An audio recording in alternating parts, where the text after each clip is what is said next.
പ്രതിപക്ഷ നേതാവ് പിണറായി വിജയന്റെ വസതിയിൽ റെയ്ഡിനെത്തിയ ഇഡി ഉദ്യോഗസ്ഥരെ ആക്രമിച്ച് കൊലപ്പെടുത്താൻ ശ്രമിച്ച കേസിൽ 5 പേരുടെ ജാമ്യാപേക്ഷ തള്ളി. തിരുവനന്തപുരം മജിസ്ട്രേറ്റ് കോടതിയാണ് ജാമ്യാപേക്ഷ തള്ളിയത്. രാജ്യവിരുദ്ധ പ്രവർത്തനമാണിതെന്നും കേസ് അപൂർവങ്ങളിൽ അപൂർവമെന്നും നിരീക്ഷിച്ചാണ് കോടതി പ്രതികൾക്ക് ജാമ്യം നിഷേധിച്ചത്. ഇഡി ഉദ്യോഗസ്ഥർക്കെതിരായ ആക്രമണം ആസൂത്രിതമെന്നും ഭരണഘടനാ സ്ഥാപനത്തിന് നേരെയുള്ള വെല്ലുവിളിയെന്നും നിരീക്ഷിച്ചാണ് കോടതി ജാമ്യാപേക്ഷ തള്ളിയത്. ആക്രമിക്കപ്പെട്ട വാഹനം പൊതുമുതൽ തന്നെയാണ്. പൊതുമുതൽ നശിപ്പിച്ചിരുന്ന വാദം നിലനിൽക്കില്ലെന്നും കോടതി പറഞ്ഞു.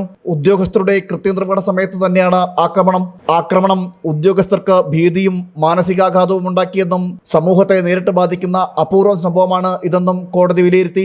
ഇഡിയെ ആക്രമിച്ച കേസിൽ ആദ്യഘട്ടത്തിൽ അറസ്റ്റിലായ 5 പ്രതികൾക്കാണ് Thiruvananthapuram judicial first class magistrate കോടതി ജാമ്യം നിഷേധിച്ചത്. നിതിൻ രാജ്, മനോജ്, ജീവൻ, ശ്രീജിത്ത്, ഷാഹിൻ എന്നിവരുടെ ജാമ്യാപേക്ഷയാണ് കോടതി തള്ളിയത്. ആക്രമണത്തിൽ 25 പേരെയാണ് പോലീസ് ഇതുവരെ അറസ്റ്റ് ചെയ്തിട്ടുള്ളത്. പ്രതികൾ നടത്തിയത് രാജ്യവിരുദ്ധ പ്രവർത്തനമെന്ന സുപ്രധാന നിരീക്ഷണവും കോടതി നടത്തി. ജനം, തിരുവനന്തപുരം.